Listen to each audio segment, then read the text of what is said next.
We're back. We're a little tanner and we're a little closer to training camp. We're going to be talking about one of those things that really gets Phil and Shane going. And that, of course, is completion percentages. How can Ben Johnson and Caleb Williams take what they did in year one and take it to the next level here in year two? We're going to be talking about it all. It's CHGO Bears After Dark starting right now.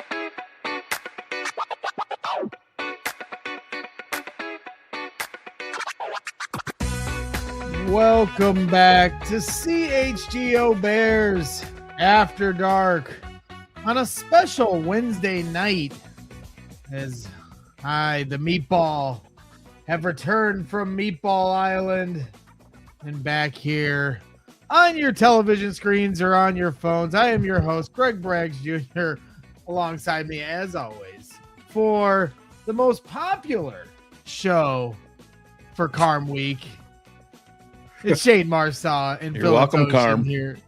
Yeah, I mean, somebody's got to carry the load around here. No, Carm did a great job last week as Johns, Hogue, and myself all took vacation. Carm held it down, but so did the gang here. We had a little recorded episode last week, and now we're here on a special Wednesday night for those of you that are kind of like, wait, where's this show coming from? So that's why we're here, back from Florida, looking ahead to training camp. The Bears just released the official training camp schedule for the summer here as we get to the end of July and August when those things kick off. Unfortunately, there will be no Family Fest. That was my biggest takeaway from that schedule release. But outside of that, missed you guys. How we doing? Feeling good? I mean, it's the middle of the summer. It better be swimming season right now. Yeah, it is. I have zero complaints. Weather's been great. Phil's got a title under his belt and he's $25 short in the hopper, but they still won. Yeah, I mean, Phil leads his football team to a championship. Bears, by the way. Is it karma, Greg? Yeah, it's I don't know. What do you mean by that? I mean that we're setting the stage for the Bears during the season to do the same thing as the SVFL Bears. Well, and just like, Ryan Poles got cheap with the defensive line, I got cheap in donating to the cause, and you guys were able to win that championship despite that. So congratulations. That's the mark of a great coach, doing what he has with the groceries he's given. That's what makes a great chef. That's right. Well, let's get into it without further ado. Got some football talk for you tonight. Kind of like last week's show, we got a lot of different clips. I kind of skimmed through the entirety of the offseason and kind of heard what specifically Ben Johnson and Caleb Williams had to say about a lot of things that they're working on this offseason to take Caleb Williams' game to the next level. But I also think it intertwines a lot with the evolution of who Ben Johnson is as a play caller as well. And so I know there's a couple things that'll get these two going. And one obviously is pass rush. And we'll have plenty of time to talk about that over the next few months before we get to week one. But the other one is completion percentage. And this is going to be a huge focal point here coming to training camp. Once again, it was last year. It will be again this year. And I think the argument these guys have always made is, putting it in its proper context of how those things will be evaluated throughout camp, because I think last year was a learning process, not just for Caleb Williams and the media, but also for fans and all of us to understand how they go about their business. Now we have a little bit better of an idea. So let's get into it. Let's hear from Ben Johnson himself. This was actually from the owners' meetings about 2 months ago, and Hogan Johns had an opportunity to talk to Ben Johnson. And so let's let him kind of set the table on what the expectation is for this offense, for Caleb Williams, and what he can get better at here coming up in year 2 in this offense. Earlier you said the passing game leaves something to be desired. Like, what do you desire next from the passing game? Like, and how are you measuring that progress? Well, when I watched the self-scout, I would still say that rings true. You know, it showed up. The easy thing, and something I've been talking about all day here, is the easy thing is the completion percentage. You know, we're at 58 to 59. I made it a statement last year that we really, if we want to be elite, we want to be that 70% marker. And so we fell short of that. And, we don't shy away from that. I think when you look at it, for us to get to 65% completion, even cut that in half, we need to find 40 more completions over the course of the season. Well, let me tell you something. When you watch the self-scout, there's 80, 90, 100 completions we left out on the table. And I'm not just talking about passes dropped. I know that's the first thing that probably comes to mind, but every team's going to have some passes that are dropped on the ground by their route runners and catchers. So that's going to happen. But there's a number of things when you watch this tape that we're going to continue to get the timing down, our footwork down, our ball location down.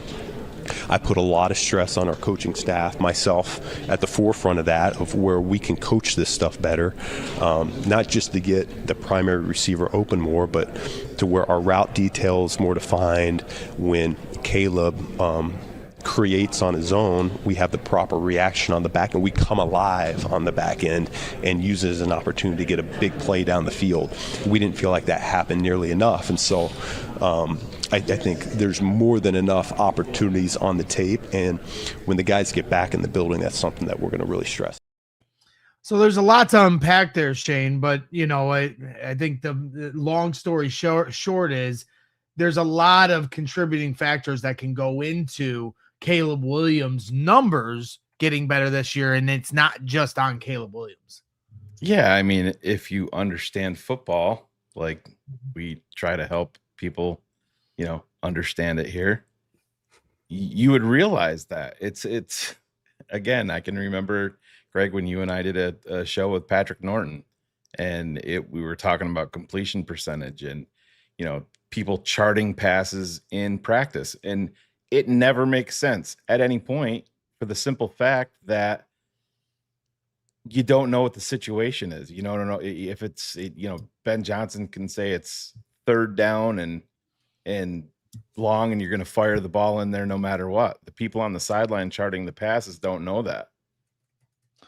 Yeah, absolutely. And that's kind of where I wanted to take this discussion, because there's just a lot of different thoughts I have on how me as the fan in the stands going to training camp this season, this summer, of how to properly evaluate what I'm looking at and try to have a better understanding of how much weight to put in certain throws, certain drills, certain incompletions, certain touchdowns, and the stock to put in on some of the other ones and not as much on those. So let's keep this rolling, because I think the bigger thing here, Phil, is the context of where they were last year and where Caleb is currently, and the difference of how much ahead of schedule they can be and how much better that's going to help Caleb Williams be prepared for week 1 this year as opposed to last year. So here's Caleb Williams talking about that. What's the advantage for you in knowing what to expect in training camp this year?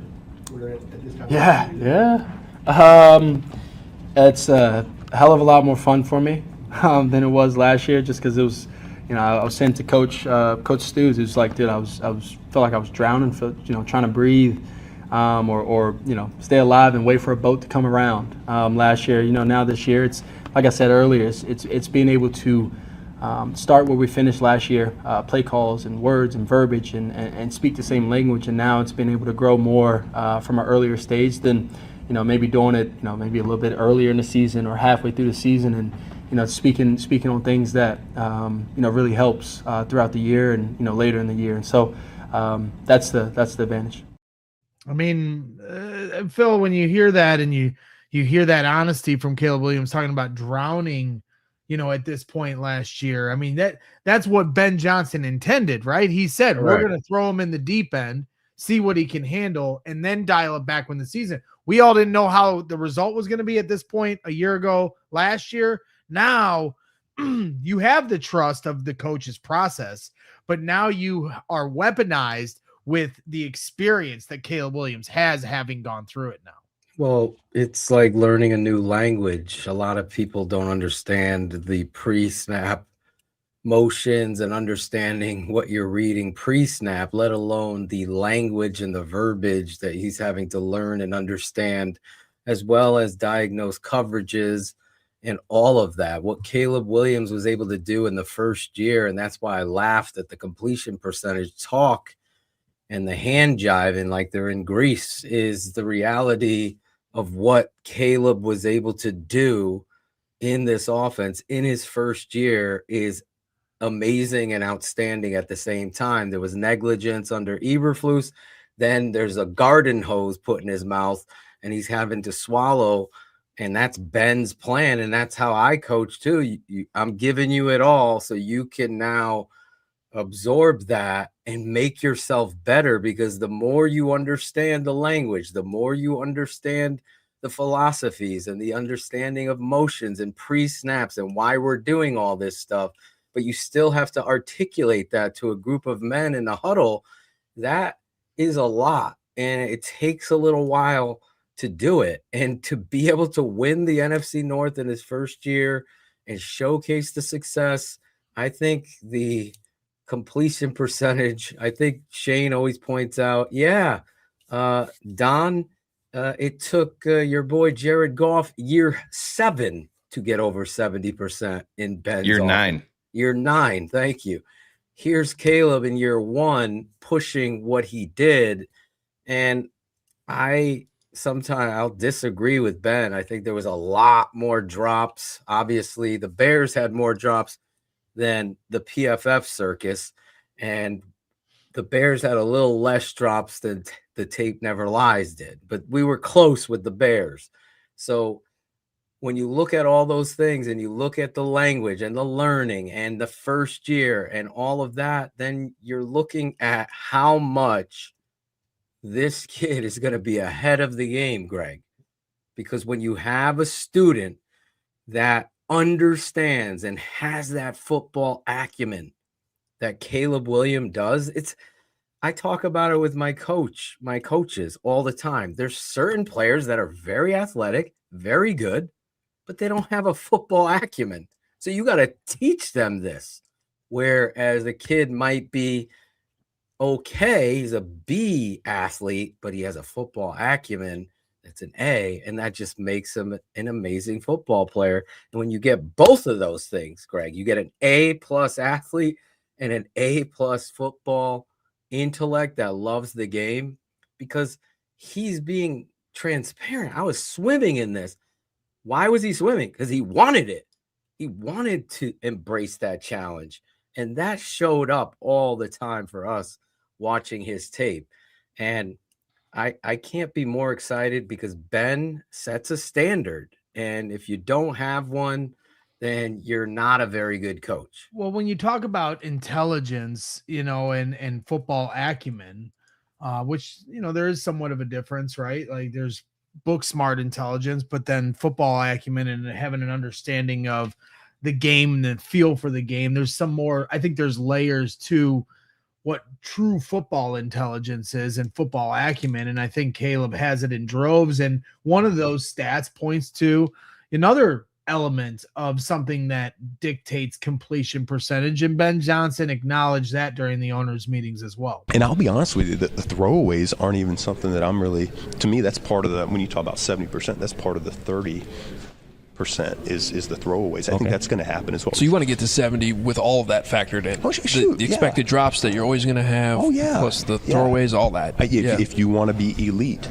in this league, you're going to have your top 5 to 3 quarterbacks in the league completing that clip at this point. And so that's where we want to be. That's where he wants to be. He wants to be one of the best ever. So why are we shying away from that goal? And when you watch the tape, there's that to be had too. So it's we're all in it together, and we're going to find a way to make a significant jump here this season. So, I mean, you can already see how they're going to play this numbers game, and it's going to be interesting to see how it all, kind of unfolds here. But, I think that's where, for me, I'm excited to get to camp and try to have an understanding of, kind of how Ben Johnson is going about this. And so to kind of can keep Ben in this conversation, and we'll kind of intertwine our thoughts within what he's saying. This is where Ben Johnson kind of lays out somewhat of what a grading system looked like this summer for Caleb Williams, and how maybe that can help be a guide for some fans that might have the opportunity to attend training camp, kind of looking at it through the lens of the head coach. There's dialogue every single day when it comes to that. Within the quarterback meeting room, when we watch it as a staff, certainly my individual meetings with Caleb, I think it can be as simple as just having a grading system, A, B, C, D, F, and figuring out where that ball location lies.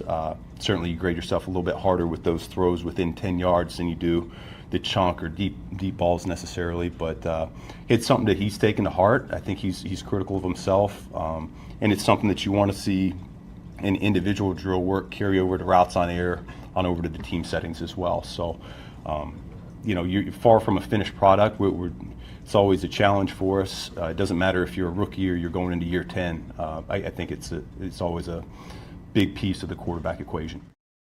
So, I mean, there it is. You talk about the grades, guys, and how he's going to be looking at Caleb Williams throws, and obviously like a deeper throw might get graded differently than a shorter throw is basically how. So this kind of takes me to Mitch year 2 or year 3 camp, or, Justin Fields with Luke Getsy in that second year of camp, and them trying to take their games to the next level. And you could see how it really wasn't working for Fields. That's a little more recent, where, they're trying to run Luke Getsy's offense at camp. They weren't really running anything that resembled what Justin Fields did great that year before, and that was use his legs.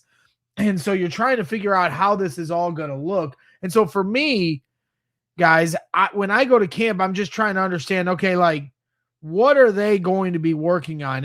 How strict is this completion percentage rule when it comes to how they're trying to work on downfield stuff, timing, versus trying to be in rhythm on some of the short area throws as well? So I don't know. It just seems to me like they clearly have a plan, and I'm just trying to find my way to it. So when I get to camp, I can report this in a way that makes sense to fans. They're not going to care about it.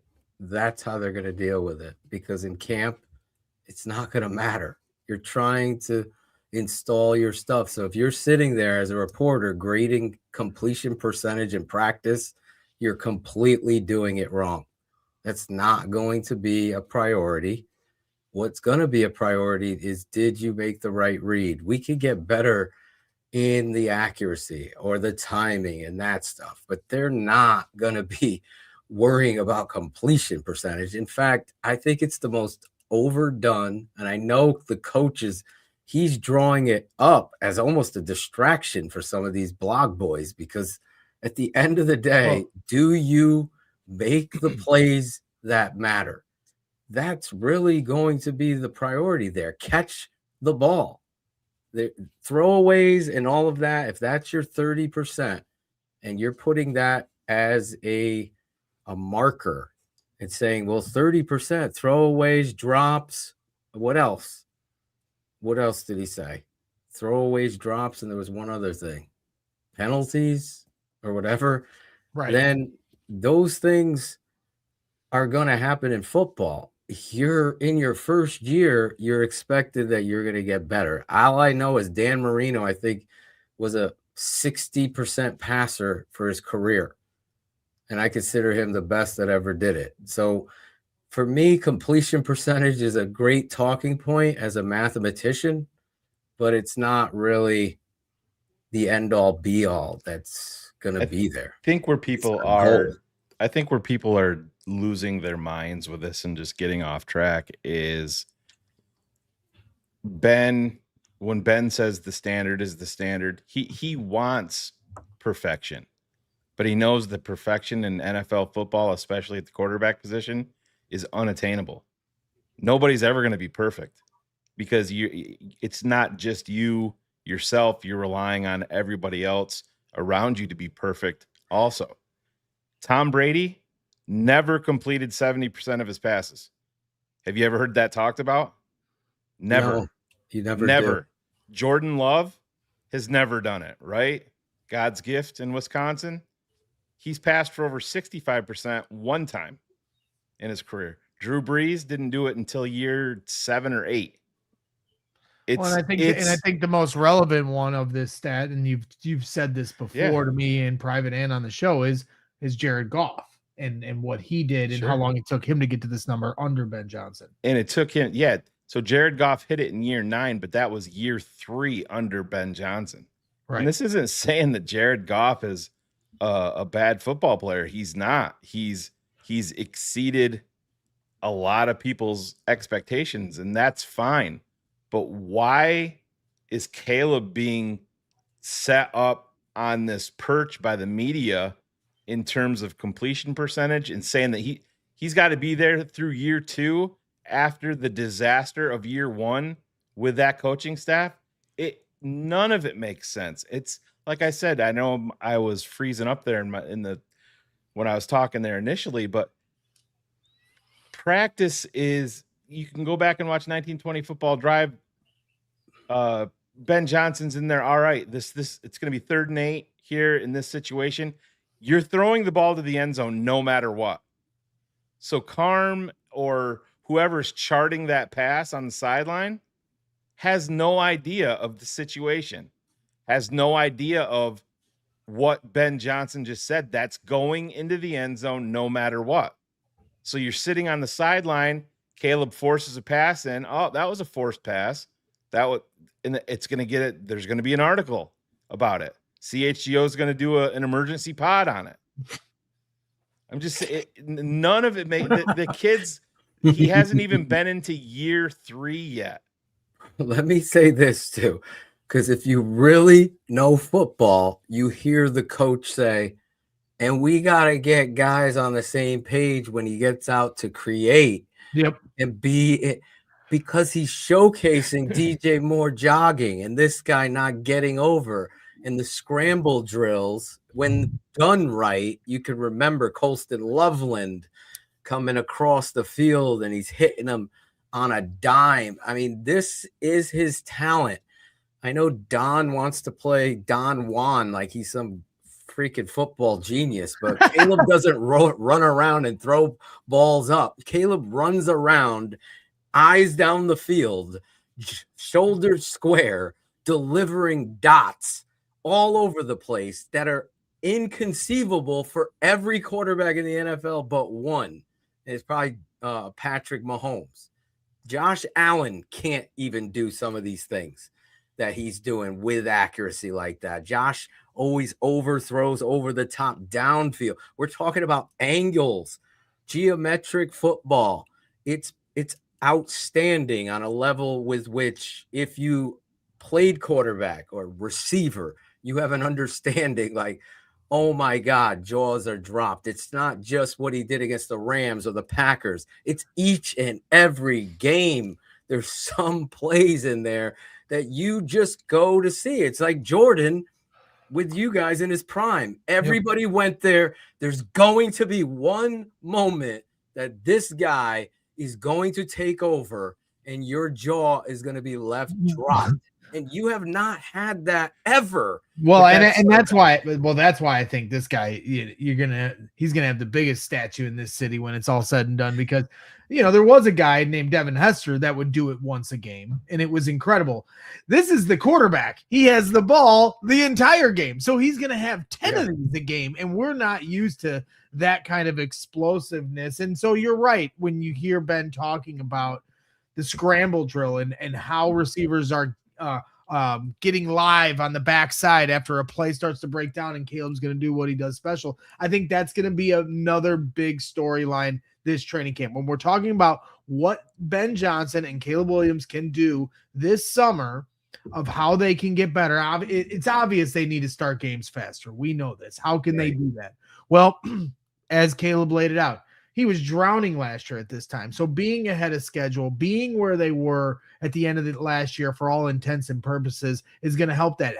The scramble drill is going to improve for this team this season in theory. Drops, timing, so many different things that I think you have to take into consideration. So when we come back, we'll hear more from Caleb Williams and Ben Johnson and kind of intertwine this and kind of put on display a little more of what makes Caleb Williams great and some of the things that I think are going to bode well for this summer and how Caleb Williams has just become such a great student under Ben Johnson. So don't go away. Hit the like button, subscribe to the channel if you haven't already. We appreciate everyone. And when we come back, more Ben Johnson and Caleb Williams talk when we return. What are you doing tomorrow night? That's right. I am going to be at Joe's on Weed Street. Love being at Joe's on Weed Street. And we are going to be there for the World Cup as Team USA takes on Turkey. Excited for that. And we're going to be having Casamigos margaritas while we're there. So bring your friends, bring the fans, bring your frenemies, because no matter who you're supporting, we're all going to say cheers with a Casamigos margarita. Nothing better to pair your World Cup watch party with a delicious, new, ready to go and enjoy Casamigos margarita, because they're made with the best ingredients: Blanco tequila, lime juice, and natural flavors. They're sure to rival any of your favorite hangout spots. So uncork, pour over ice, and garnish with some lime. Once again, come out to Joe's on Weed Street tomorrow night. And whether you're at your favorite spot or stocking up at home, make it Casamigos and visit allchgo.com/events to RSVP for any or all of our U.S. men's national team watch parties. Hope to see you at Joe's on Weed Street, just as I hope all of you are smart enough to sign up with our friends over at Xfinity, because I'm telling you right now, you want reliable and intelligent Wi-Fi, and you want to keep that price the same for 5 years. Well, I'm telling you, that is the Xfinity 5-year price guarantee. Take it from me as a proud customer of Xfinity. They're going to give you Wi-Fi that works together in perfect harmony in your home. No matter how many people are trying to stream at once, Xfinity is going to make it seem seamless. And here's the best part: no annual contracts, no hidden fees, and Xfinity's best equipment included. So lock in your price and unlock the possibilities with Xfinity. Learn more at Xfinity.com. Xfinity, imagine that. Select plans only. Restrictions apply. Shout out to our good friends over at Xfinity. And shout out to you fine people for hanging out here on a Wednesday night here in late June. CHGO Bears After Dark with Shayne Marsaw and Phil Ottochian from the Tape Never Lies Network. Make sure you're heading over to their channel and subscribing. Normally they're on Keeping It 100 on Wednesday nights, and instead here they are for all you fine people tuned into the CHGO channel. So make sure you go over there and subscribe to their channel and show them the same love they're showing us. So let's get into this here some more, intertwine this. This is Caleb Williams talking about the importance of what the impact that Ben Johnson has on him as a head coach. Coaching matters.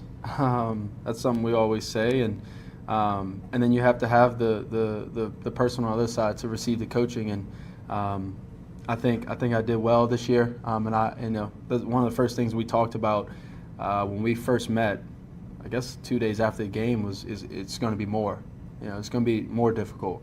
I'm going to push you more. And my answer is, yes, sir. Let's do it. You know what I mean? It's I have a goal. He has a goal, and it aligns with each other. It's making sure we get to that end one. And so he's going to push me. I'm going to push myself. I'm going to push my teammates. He'll push my teammates and things like that. And we're gonna find ways to get better. We're gonna find ways to reach what we want to reach, and that starts with the details. That starts with the everyday.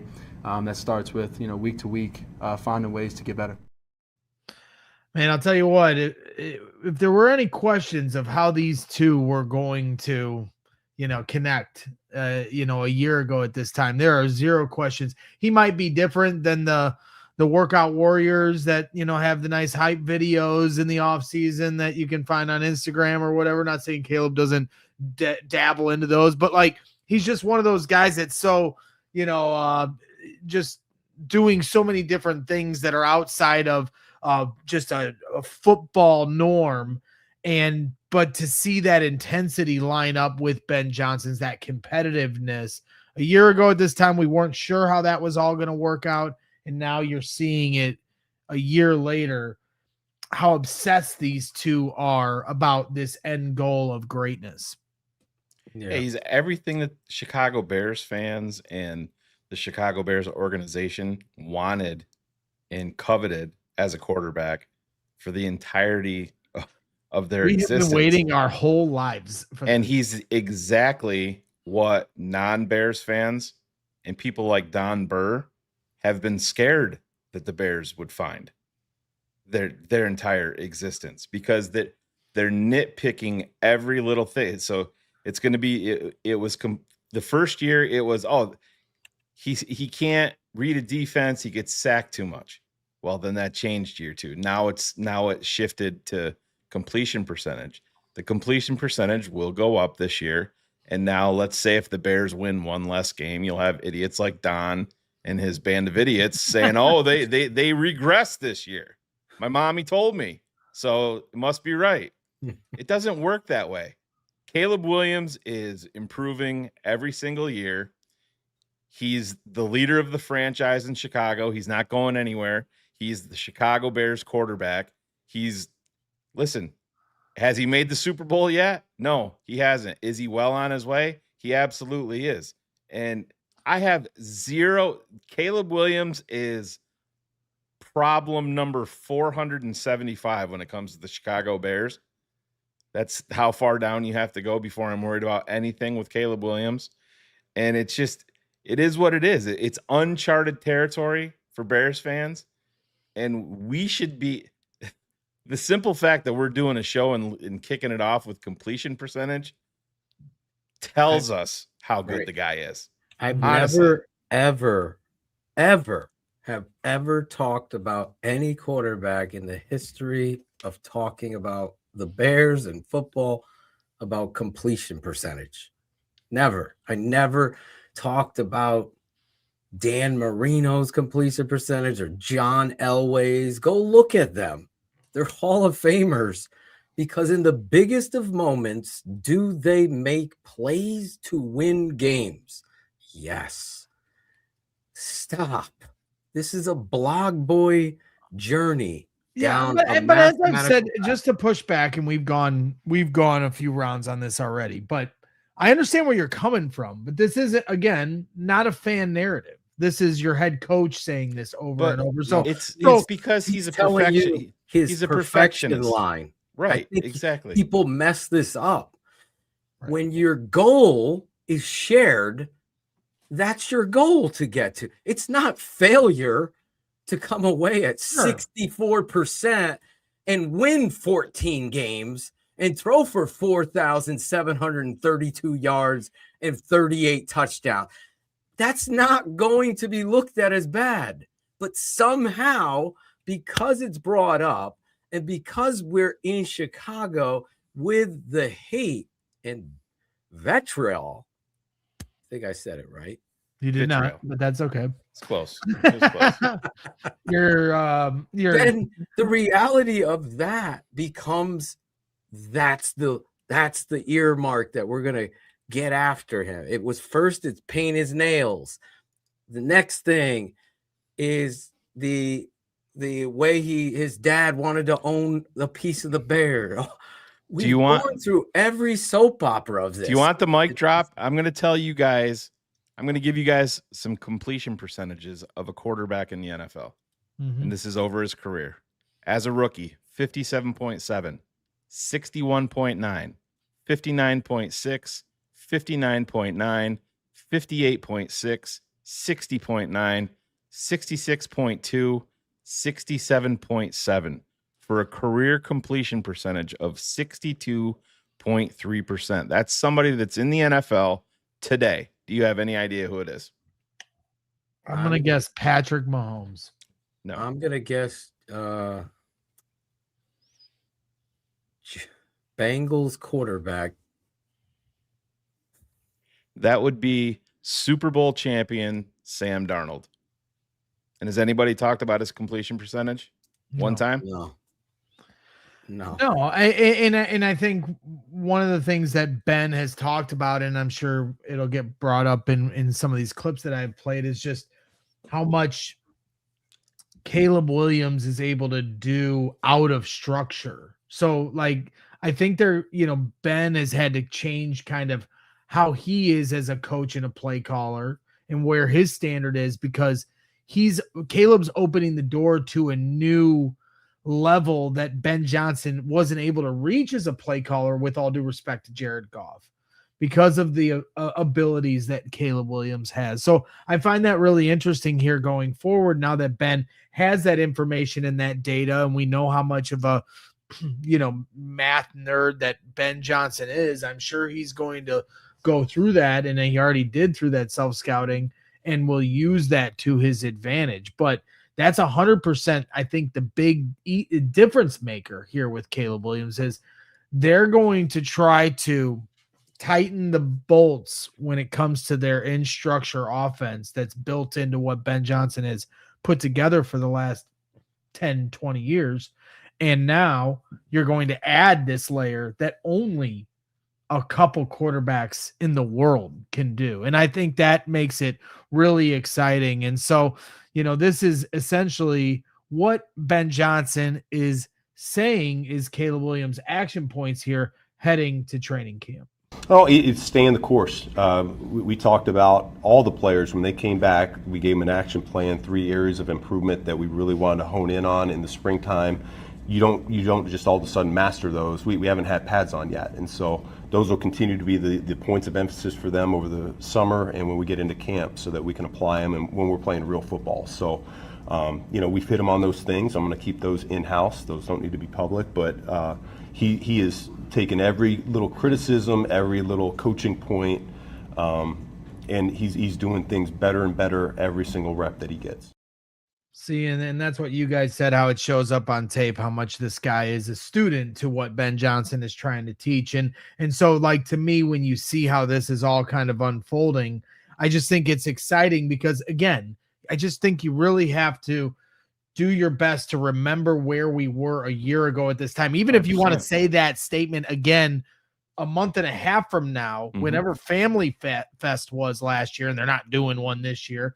And at that time, ask yourself what you were saying. What we were saying to ourselves at camp a year ago was they can't get lined up. They can't get the ball snapped. They can't get the most fundamental, simplistic parts of the game that you think, again, though, as you said, Phil, the novice fan like me, the average fan like me is just going to, it's like learning a new language. But for us, football is football. And so to go into this year having that knowledge of the offense, knowing you can get to the line of scrimmage with confidence, I just think it's going to play so much more into Caleb Williams being able to play more free. And I think this plays into this, and I'll let you guys kind of take it from here, but where Ben Johnson talks about when they're in the film room, how Caleb Williams is able to process information and then take that information and execute it. Each meeting's a little bit different. This time of year, we're just reviewing the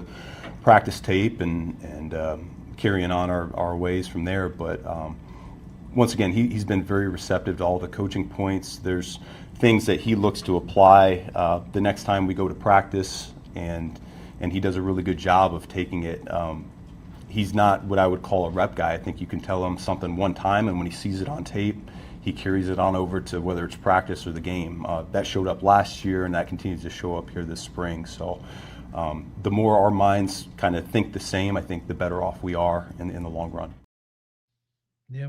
And I think honestly what all this comes down to, and I think if you gave Ben a truth serum, and I don't even think it would take that. I think they've been very open and honest about it. I mean, JT Barrett himself even talked about it a little bit when he made the comment, they want to make want Caleb to make the easier plays so he doesn't have to go into hero mode, and I mean, make those those crazy plays. And what it comes down to me is just getting the ball out just a little bit quicker. So it is those easier throws. And what's going to come along with that? The completion percentage is going to shoot way up. But again, along with that, I saw plenty of times when Caleb would make a quick throw last year. And then you saw Olamide Zaccheaus, you saw Roma Dunze numerous times. Like I said, you go to PFF, they say that Roma Dunze had 4 drops in the 2025 season. He had 4 drops versus Detroit in week 2. Exactly. And that's not made up. That's factual. So it is. So I think what it comes down to is Caleb getting year 2 into this offense. And if you want to bring up Jared Goff yet again, Jared Goff himself said it takes till like year 5 before he felt completely comfortable in offense, like this. And it's just, it's crazy to me that people are giving Caleb Williams 17 games in this and pretending like he struggled. Because the one thing that you can look at, you go down, the completion percentage wasn't good. So yeah, he's terrible. You're literally looking for something to complain about the kid, because everything else that we were told from Greg Gabriel and everybody over the years leading up to the pre-draft process was that there was issues with Caleb, that he was a diva, that he was only interested in painting his fingernails and crying to his mother and wanted ownership and blah, blah, blah, everything. None of the diva stuff has come true at all. So it's all right. What are we going to, okay. Completion percentage that's lacking. So we're going to focus on that. He's right where he needs to be. Ben Johnson knows it, and he's got a goal and he hasn't met it. And he hasn't met it through 2 years. In 1 year with Ben. Imagine that. It's craziness. Scottish Bear put up 2 of the best quarterbacks of all time, not even over 60%. I always drop the mic, and I love when coaches say you want to take the layups, you want to get those, and that's coach talk. But the reality is, when you watch the tape, how many guys are getting open immediately? Where a quarterback is having to stop on the first read and pull away to the second. That's not open. Now somebody missed their block. He's scrambling out. It all sounds good, like for the fantasy football statisticians, but in the tape room, it's a completely different story. This was year 1, as Shane said. Right. And to Phil's point there with you got to give Roma Dunze and Olamide Zaccheaus and all of these guys the same rope that you're giving Caleb, because it's their year 1 in this. Exactly. So it's and vice versa. Caleb wasn't the only one that was absolutely that was just trying to stay afloat. It is what it is. That's the slam dunk to me, and it has been since the minute the season ended. And even though Ben tried to lie to all of us and say, "Oh, we're starting from scratch," and nothing is getting carried over from last year to this year, it's been funny to hear as soon as the season ended, every rival fan sharpening their knives for the regression that's coming for the Chicago Bears, and maybe they do have regression in certain spots that. Or some stats that jumped off the board that can't carry over. But there is no denying that this offense has only scratched the surface. And that, and to your point, Shane, it's not just about Caleb Williams getting his timing down. It's everybody. And that was why Drew Dahlman retiring at the start of the offseason was such a big blow. And I'll give the Bears a lot of credit for them circling the wagons and coming up with a solution. That being said, though, outside of the center position fiasco that they had to kind of go through, there's just so many advantages for this offense. The rookies last year, now in year 2, the veterans that are in their second year in this offense, and the timing and the continuity. I mean, again, if you thought Hogue charting completion percentage at camp was nauseating last year, I was charting during preseason games how fast they'd go from being in the huddle to getting to the line of scrimmage. Like but that makes more sense. Yeah. Than charting a pass in practice, Greg. It does, because that's giving you something that's legitimate. It's him being able to spit out the plays and command the huddle. And to me, that's much better than charting a pass when you have zero clue of what the situation is or what the demand is from the head coach. Well, and not to mention how everyone's being graded on said play and what their responsibilities are. So let's get into that. We're going to take one more time out, and when we come back, we'll talk about how the receivers can help out their end of the bargain on getting to where Ben Johnson and Caleb Williams want in terms of standard for this offense. So don't go away, hit the like button, subscribe to the channel. When we come back, we'll take a look at this receiver room and how they can up their game. Our friends at Sunnyside Dispensary are here to elevate your baseball season. And I know the White Sox are getting all the elevation they can get. Maybe the Cubs can get some elevating going. And you're going to get elevated when you head over to Sunnyside, because they are your home for judgment-free shopping. And they have a crazy selection with over 100 different strains to choose from. With easy online ordering and in-store pickup, Sunnyside is for you. Wherever you are in Illinois, Sunnyside has a location for you. They have spots as far south as Champaign. They got them as far north as South Beloit. So stop in the store nearest you for expert guidance from their staff. They've got the Stash Pass right now, Sunnyside Summer Rewards program that you can get in on. After every 4 visits, you'll unlock a reward, and on your 5th trip, in advance to the next tier with bigger rewards available as you progress throughout the summer. So enter the promo code HICHGO at checkout to qualify, or head to their website for only the best under the sun, including 50% off your first 3 online purchases. Sunnyside Dispensary, only the best under the sun, only for 21 or older or Illinois medical card holders. Shout out Xfinity. And also want to give you an opportunity to make some money. How does that sound? All you got to do is take a short survey and let us know what you love and how we can be better. That's right. How can Mark Carman be better? Well, I'll tell you what, once you tell us that and you submit your survey, you'll have a chance to win a $100 Amazon gift card. Look at that. We're putting you a little bit of work, but you're going to be helping out 2 things. You're going to be helping out the show and helping out your chance to put some money in your pocket. So head to allchgo.com/survey to get signed up. And if you're watching us, you can scan the QR code right there on your screen. Take the survey today, scan the QR code on the screen, or head to allchgo.com/survey. That's allchgo.com/survey. Go win some money.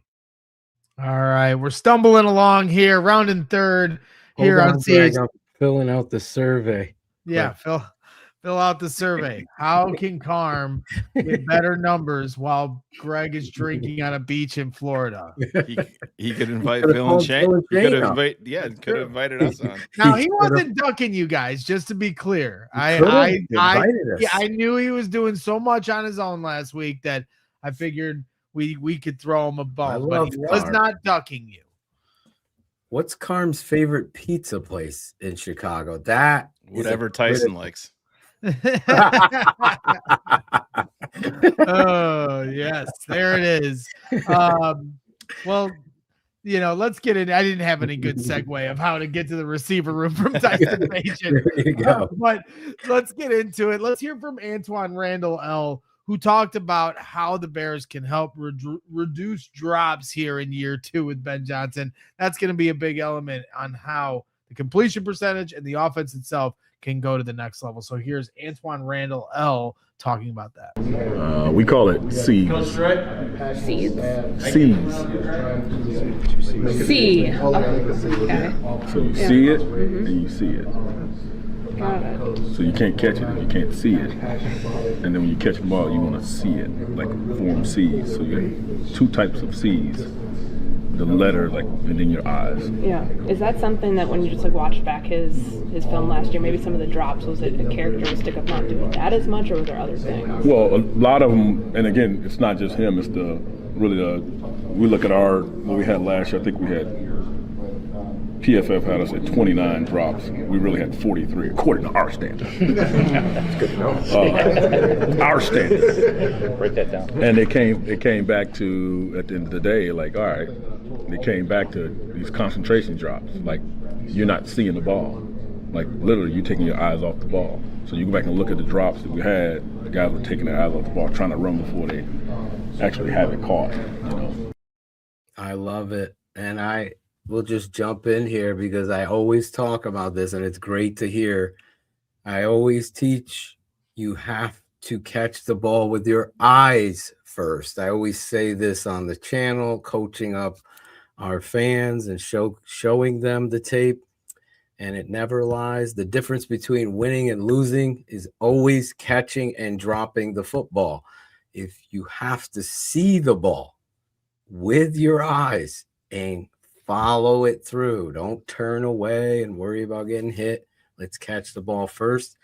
And that's good to see that he's teaching the same kind of standard that should be taught, Greg.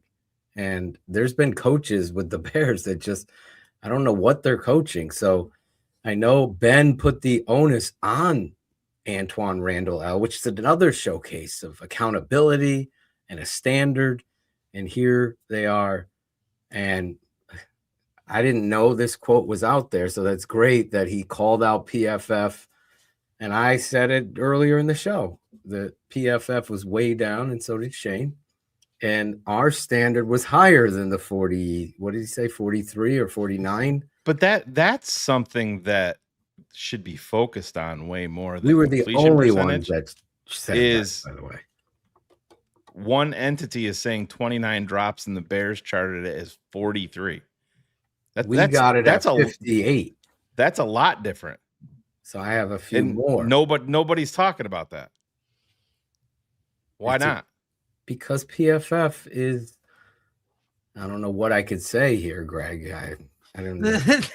I don't know what you're about to say. So I'm just saying, PFF is not good at those kind of standards. Well, I've always said that when there's a stat that suits my agenda or my narrative that I'm trying to put out there, I'll use PFF. If it goes against my narrative, then I don't use it.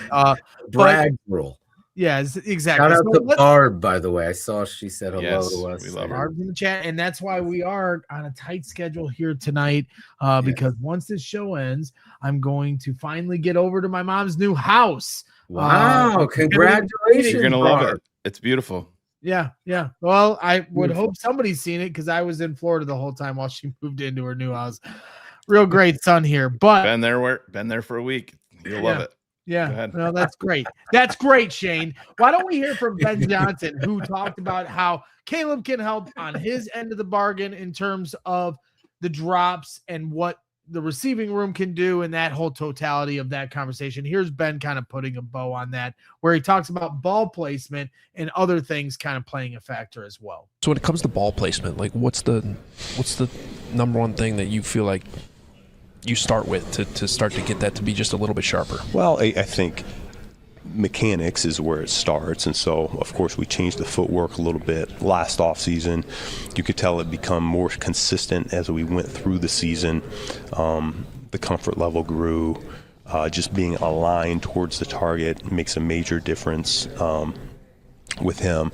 That's one. And then the other one is having complete trust in where your route runner is going to be. And so that took some time as the season went. I think we have a lot better feel now for what we're coaching as a coaching staff, our consistency and our how demanding we are in terms of getting that done on the field. And so I think we're going to be in a really good spot here going forward between how we're coaching it, what we're seeing from our route runners, being able to get them on the same page as Caleb earlier here in this offseason. So there it is, and just kind of roll through a couple of these here as this has kind of become a clip show to end it here. But this is where Ben Johnson talks about how Caleb Williams and coming to the Chicago Bears has changed him as a play caller. And I just love to hear this kind of stuff and the evolution of what Ben Johnson is and what he will be here going forward here in Chicago? I would say fairly significantly. I'd like to think I'm better in situations than I've been in the past. You continue to grow and you learn from your own mistakes or things that have gone well for you, and then you look to tailor it to the guys that are available. And so, we got different guys this year than we had last year, and certainly anywhere else I've been. And the challenge is making sure that we're all coordinated and on the same page, and putting them all in a spot to succeed. But I love the challenge of looking at Luther Burden and how do we get him the ball and maximize what he does best, along with Rome, along with Colston and Cole, and we have this whole slew of weapons that we're looking to maximize, and I think that's the fun part. The plays don't matter so much to me. It's more so how do we get these guys the ball with a little bit of space to do what they do so well. Greg, real quick, did you see the news? The Chicago Bulls pick at number 38 out of Purdue, Braden Smith. You're lying. I'm not lying. You are lying. I am not lying. Braden Smith. No way. I am not lying. Wow. But there's also some more breaking news. The Chicago Bulls are now trading point guard Braden Smith to the Indiana Pacers for Cam Jones, future pick swap, and cash. Wow. Yes. What a tidal wave of emotions you just sent through me. It broke right when you started playing the video, and I'm like, God, stop this video right now, please. Unbelievable. Well, I mean, as a Bulls fan, I definitely disappointed that he wasn't able to stay with Chicago and see what he could become as an NBA player. But obviously going to the Indiana Pacers right down the street from West Lafayette, obviously I think that's going to be a good fit for him. And when you saw the Pacers in the NBA Finals 2 years ago and TJ McConnell and the impact he made, I've always kind of said when people ask me if Braden could stick in the NBA, I certainly think he's going to have his hurdles. Yeah. But if a guy like TJ McConnell can find a role in the league, sure. and they kind of play somewhat similar styles of games, not exactly. Maybe I'm being disrespectful to Braden, but all I know is I'll be rooting for Braden. So that's disappointing. He's not in Chicago anymore, but pretty cool. He's ended up with the Indiana Pacers. It was the best 15 seconds of your life, Greg. That was cool. That was cool. So I'm assuming they just had that worked out with Indiana. Yeah. So the Bulls were to select him, and it wasn't who's the player they get from Indiana? Cam Jones. Is he any good? Kind of like a role play. Yeah, at this point, second round of the draft, I don't think there's going to be anything. But hey, it's going to be interesting. It seems like the Bulls with the next Caleb to come to Chicago. Caleb, if he only took number 18, it would have been awesome. That would have been dope, I thought. Yeah, I agree with Phil. That'd have been cool. So yeah, there it is. I mean, we're wrapping things up here tonight on CHGO Bears After Dark as Shane hit me with the Braden Smith hammer to end the show. A little boiler up, bear down, hammer down. I have a comment on what the coach said there. He's not worried about plays as much as players and how to get them the ball. And that correlates the same kind of thinking because he's got so many weapons. And there's some unknowns like the rookies, Xavier Thomas. How does he come into the play here in that room and how they use him? Obviously, coming over from the Lions to a better team, you're going to see what this wide receiver from Holy Cross University out here on the East Coast brings to Ben's offense. And it's going to be very fun to watch how these players fit as they go through the process of trying to find the matchups and get these guys the football in the right way. And Colston Loveland, we're looking at a blossoming superstar. Like Caleb Williams is the most marketable quarterback in the entire league. It's not even close right now. And then you have the tight end, who's probably the most marketable young tight end football player in the league. So we haven't had that since 85. I think it's critical too that you have to realize when you look. So you had Ozzie Trapillo as a rookie. You had Caleb Williams in year 2. You had Roma Dunze in year 2. You had Luther Burden as a rookie. You had Colston Loveland as a rookie. That's essentially your Manun guy. You had right an Manun O-line guy. that had never played together. Right. Right. But rookies in the NFL or second-year players in the first year of Ben Johnson's system. So like I said, just being able to relax and digest the new offense. And I think it was Matt Nagy in the chat said, being in the first year of a new offense shouldn't matter to a wide receiver catching the football. Well, it does. Yeah, Because it does. you have 1,000 different things going through your head. Greg's marker.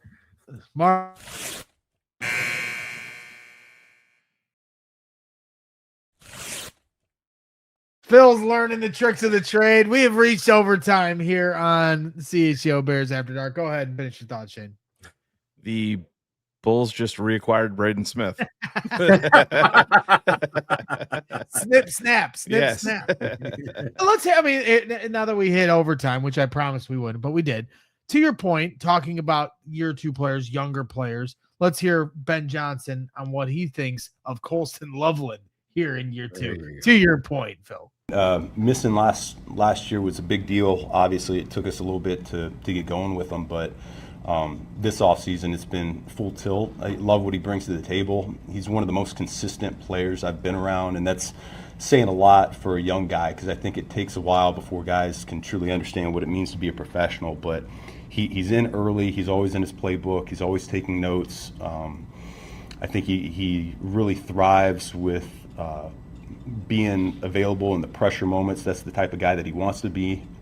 A lot of trust with the coaching staff, with the quarterbacks. And so I'm really happy with where he's at right now. We've been able to take the route tree to the next level, and it's something we're going to continue to develop in training camp as well. Route tree to the next level. Caleb Williams in year 2, and Colston Loveland and Luther Burden, who didn't have much of a summer offseason program last year at this time. Even with it being a shorter offseason for rookies, they were nursing injuries that they dealt with all the way into training camp. Now you've got 2 guys in Luther Burden and Colston Loveland that are not rookies anymore, drowning the way Caleb Williams talked about a year ago at this time. Yeah, I mean, you see them working out all together in the offseason. You also got to add Ja'Day Walker into this mix too as an undrafted guy. I think he's an ascending football player that, I know what held him back was not only his draft status, but his ability to absorb that playbook. But all signs point to him just being Caleb Williams' shadow and Luther Burden and all of them working out together. That kind of stuff is, you can't put a price tag on it. It's priceless to be able to build that camaraderie, that brotherhood, and that nonverbal communication that goes on the football field that can't be analyzed by PFF or Don Burr or Don Burr's cousin or any Packer fan known to man. It's something that just breeds within itself, and you get to levels with which the Bears have never gotten to offensively. Go ahead. And to tie all this together, when you talk about teams trying to analyze what the Bears do, Ben's not as worried about that as maybe others are, and here's why. I feel like we're so multiple in what we do and what we've put on tape. It's really not a huge concern of mine of teams feeling like they got a beat on it. I think we got a quarterback like we have too. There's a lot of unpredictability that comes along with it, and so as he continues to grow and develop, if the structure of the play is there for him, then he'll take it. But what he can do out of structure is really unique, and I think it makes us even more difficult to defend. So our guys do a great job, our coaching staff with the self-scout, knowing what we've put on tape and how we can continue to complement that going forward. So not something that we spend a whole lot of time on, though. And I think that ties everything together here real nicely. You've got players from a personnel standpoint at skill positions that make this offense multiple in so many ways that it makes it very hard for other teams to scout. You hear Ben Johnson talk about the quarterback being able to do things out of structure that makes it impossible for teams to game plan for Ben Johnson, because you have all of this offense that you have on tape from Detroit to Chicago, but you have this quarterback that does things outside of the structure that Ben Johnson's created, which is one of the best structures in the NFL. And so between the multiplicity, between what makes Caleb Williams special, between what Ben Johnson does in terms of identifying and staying ahead of the game, like I just think this is where you see how these guys and what you talked about, Shane, and what we've all talked about at different points, but the uncharted waters the Bears are in with the head coach and quarterback, and something like we could just, it's like when you talk about Purdue, Shane, how many post-game shows I did after a Zach Edey performance or a Braden Smith performance where it would take us 35 minutes to talk about the best player on the team because you take it for granted. At some point, you're like, okay, we got the best player. Now let's talk about all these other things we have to fix. No. We're going to spend a whole show right here highlighting that the Bears, the Chicago Bears, finally have the head coach and quarterback we have been dreaming about our entire lives. That, to me, is such an amazing statement and something that shouldn't just be glossed over. I don't care if it's June in 2026. Right. I don't care if it's December and we're fighting for a playoff spot here. No, you're right. I think you put it perfectly. You know, you wrapped it up and said it exactly the way that I would, because it Bears, we don't know. I mean, we got excited about Jay Cutler and the upside, and it never worked out. You'd get one good season and then you would get regression. But the Bears their roster was different then. I can remember having talks with Phil years ago. I can remember you would lose Brian Urlacher and your season was over because you lost a linebacker.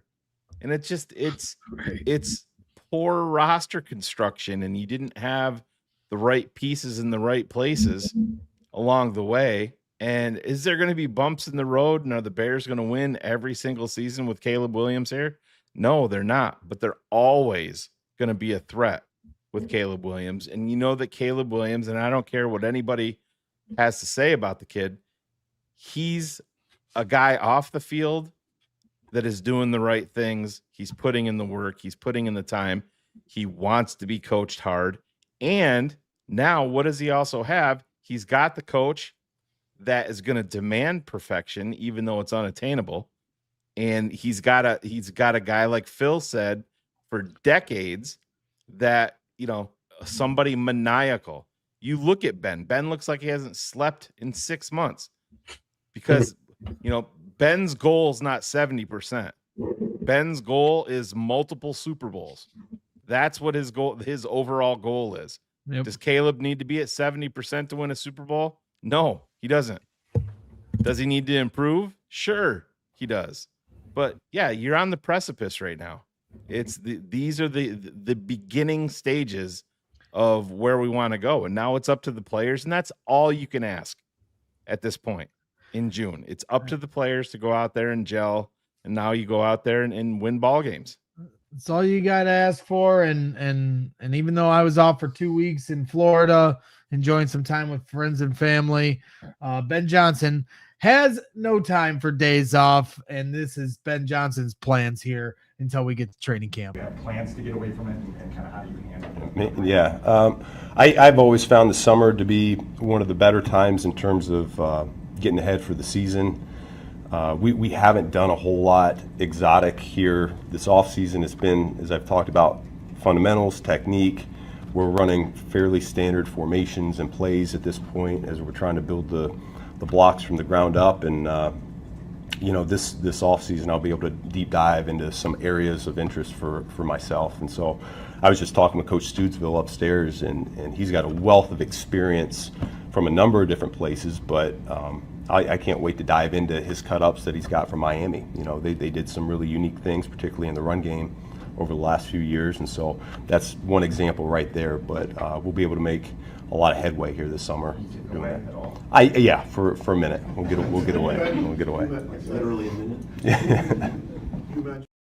Well, there it is. Ben may or may not be at Wrigley for one game here in the next 40 days before camp finally gets underway. We'll see. But Bears are in good hands, and we're in good hands here with the guys from the Tape Never Lies Network here joining us every Monday night normally on CHGO Bears After Dark on a special night here on a Wednesday night because of vacation with the family. So appreciate everybody working around their schedules to work with me on that, including all of you that have tuned in here tonight. We appreciate you. We're going to continue, get back to our Monday schedule here starting next week as we enter the month of July, which means the month of July also means the start of the NFL season, the start of training camps, the start of, Hall of Fame games and everything else in between. So excited for all of that and appreciative of everyone letting me take a couple weeks to hang out with my friends. Also Phil and Shane's birthday month. I wonder Yes. if Greg will send us a gift. Probably Like not. Barb does every year. It's also my anniversary month. Mine too. I share Yours the as well? 25th with Sweetness, so I was born to be a Bears fan. Born to be a Bears fan. Maybe we'll get into that here next week. Maybe have you guys tell a little bit of your story on how you guys became Bears fans. Like that, that's called a tease. Yeah. There you go. Maybe you can do it next Wednesday and screw us out of our show again. Or we can just record another one and do harm every step of the way. That's what we do here on CHGO Bears After Dark. Appreciate everyone hanging out.